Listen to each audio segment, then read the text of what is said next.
right, Richard, today, schedule release day. We just got the Cardinals schedule. You dressed for the occasion. I was casual Wednesday today. These are my PJs. I slept in this. I was ready to go. I was so excited. I'm like a kid before Christmas. Cardinals red, though, for both of us. Yeah, exactly. What were your initial takeaways? We'll jump right into it, starting on the road, Buffalo, week 1.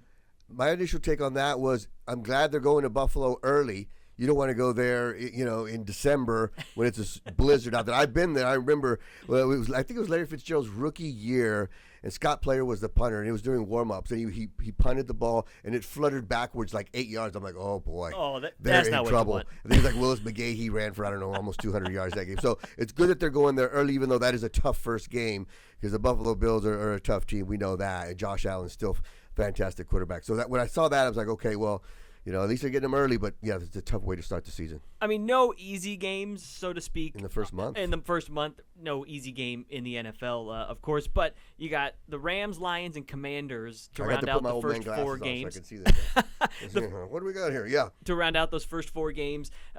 Detroit coming in week 3, and then Jaden Daniels and Cliff Kingsbury coming in week 4. Quite the storyline-rich game in the first month of the season here. That's exciting because, it's been amazing to see Jaden Daniels just skyrocket since he left Arizona State. I still can't believe it. When he left Arizona State, to wrap my head around. I know.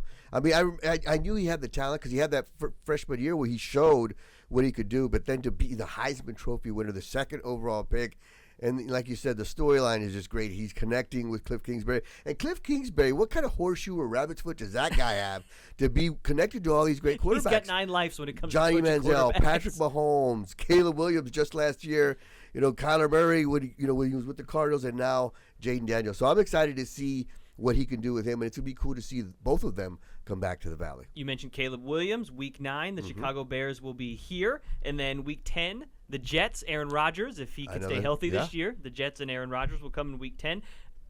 Ron Wolfley, when I talked to him a week or so ago, Love that guy. He said he's the best, right? Yeah. He said that when the schedule comes out, players look where the bye week is, and then they look where what he called it the suck buttermilk part of the schedule is. I don't know where the suck buttermilk part is. That's probably the first month that we talked about. But week 11, around November 17th, will be the Cardinals' bye. That lines up pretty well, in my opinion, for any NFL team. You want the bye to be in that last third of the season. Yeah, and sometimes buttermilk is good, I guess, right? Yeah, because that's what they do. The players will look at the opening game, the first game, where are they going? Are they going on the road? They're staying home. The bye week, and then the Thursday games. Any kind of game that will disrupt their schedule as far as recovery is concerned. So I think, the bye week comes at a good time. Week 11, November 17th, they get, right before Thanksgiving, and they get it, they get the Jets right before, and then they're on the road at Seattle right after the bye week. So, I think it comes at a good time, too. And one primetime game, as of now, obviously they have the flex scheduling at the end of the year, but Week 7, Monday Night Football at State Farm Stadium against the Los Angeles Chargers. Jim Harbaugh, will he get that team revitalized? That'll be a fun matchup to watch. Yeah. And then you look at the closing stretch. We talked a lot at the beginning of the schedule, but the end of the schedule, the Patriots at home, at the Panthers, at the Rams, and then home for the 49ers.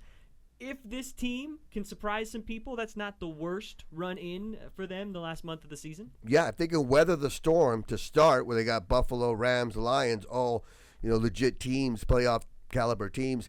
If they could weather that storm, they could finish up strong, right? And another thing I want to talk about is the amount of rookie quarterbacks they could see this year, right? In Jaden Daniels, in Caleb Williams with Chicago Bears, in May with the Patriots, and then possibly J.J. McCarthy. I know Sam Darnold is there, but who knows? By that point in the season, J.J. McCarthy, right? It's probably going to be J.J. McCarthy. And nowadays, rookies get to play right away. Mm-hmm. So, I think the schedule, turns out nicely for the Arizona Cardinals. And, when you look at all these draft picks that they had, it's going to be interesting to see. Even the preseason in New Orleans, you got Spencer Rattler, the local kid who's now with them. He's coming to town, so that'd be kind of cool to see, too.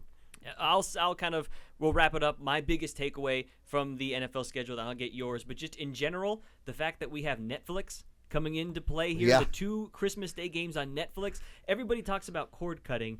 Now we have cable again. Right. You got games on Peacock. They'll have games on Amazon. They'll have games on Netflix now, in addition to Fox and CBS. That was the first thing that really kind of jumped out to me, not necessarily Cardinal-related, was Netflix getting into the NFL game. Just either the Cardinals or just in general, what was maybe your biggest takeaway from the NFL schedule? No international game for the Cardinals this year either. That was it. Because that was the rumor, right, that they could, have that international game. And then you look at Jacksonville getting 2 in London 2 weeks in a row.